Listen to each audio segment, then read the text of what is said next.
काम क्या है इसमें? परिपूर्ण है, यानी जो काम हम कर सकते हैं, जो काम हम कर सकते हैं पूर्ण रूप से, उसी को क्या कहते हैं? परिपूर्ण। क्या कहते हैं? परिपूर्ण। एग्जाम्पल, इसका जो स्ट्रक्चर होता है, कौन चीज? स्ट्रक्चर। स्ट्रक्चर जो होता है सब्जेक्ट प्लस नो या नोज, नो या knows plus how to, plus how to के बाद हमेशा वर्ब का कौन फॉर्म? V1 plus other. जो काम परिपूर्ण रहता है उसका अनुवाद कौन चीज लगा के बनाया जाता है? नो या नोज, नो या नोज प्लस हाउ टू लगाकर, नो या नोज प्लस हाउ टू लगाकर।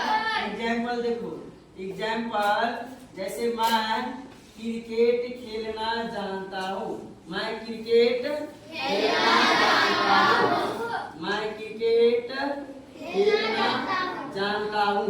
इसमें क्रिकेट खेलने का काम क्या है? परिपूर्ण।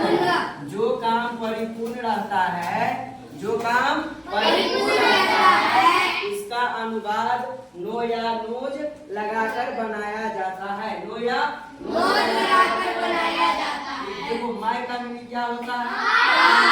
आई के साथ नो की नोज, आई क्या है? प्लूरल। सब्जेक्ट क्या है?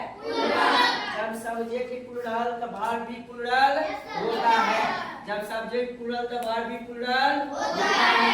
आई नो की knows, I know how to, I know how to के बाद हमेशा खेलना का मीनिंग क्या होगा? प्ले की plays, I know how to play. इसका मतलब हो गया मैं क्रिकेट खेलना क्रिकेट छूट, क्रिकेट क्या होगा? क्रिकेट। इसका मतलब क्या हो गया? मैं क्रिकेट खेलना जानता हूँ। दूसरा एग्जाम्पल देखो, मैं सीता, क्या लिखेंगे? सीता पढ़ना जानती है, सीता पढ़ना जानती है। सबसे बन जाएगा ना? ये काम क्या है? परिपूर्ण है। सीता पढ़ाना जानती है, तो सीता पढ़ाना जानती है काम कौन है? परिपूर्ण। और जो काम परिपूर्ण रहता है उसका अनुवाद नो या नोज लगाकर बनाया जाता है, नो या नोज लगाकर। सीता सब्जेक्ट सिंगुलर है कि प्लूरल? सीता सिंगुलर है, तो सीता के साथ नो या कि knows? Sita knows, Sita knows how to, Sita knows how to. पढ़ना का मीनिंग कौन चीज होगा? रीड ना। Sita knows how to read, ये हो गया परिपूर्ण। कौन अनुवाद हो गया? परिपूर्ण। कोई पूछेगा परिपूर्ण का अनुवाद कौन चीज लगा के? नो या नो या सब्जेक्ट प्लस नो या knows plus how to plus V1 plus other. ध्यान देगा इधर, सब्जेक्ट सिंगुलर का वर्ब भी सिंगुलर होता है, सब्जेक्ट प्लूरल का वर्ब भी प्लूरल होता है। समझ में आ गया सबको?